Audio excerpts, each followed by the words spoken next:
wacho ma SHOFCO okelo kanyakla riwruok ma jodongo mawuok e dhoudi mopogore opogore pacho kama ngima ma twak e midhiero ma chando jopiny ahinya to motenore kod rito kido kod timbe oganda kaachiel gi lwasi makare mar siasa.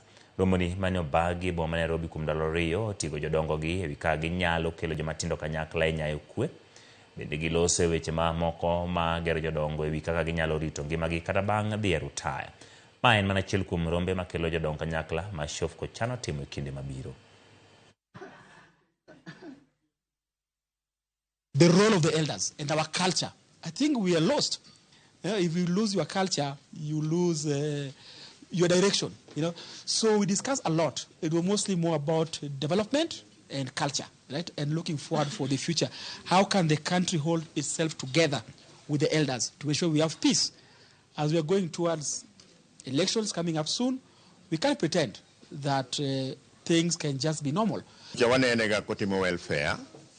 Kangato to yudo tabu to your contribution mi dong yudo kakikonyi omiyo SHOFCO wanene ga dala kucha to manyora neno ka to nyowa dwa limo projects ma SHOFCO osetimo kendo anwango ni SHOFCO osetimo gik madongo mamulo ngima mar jopiny.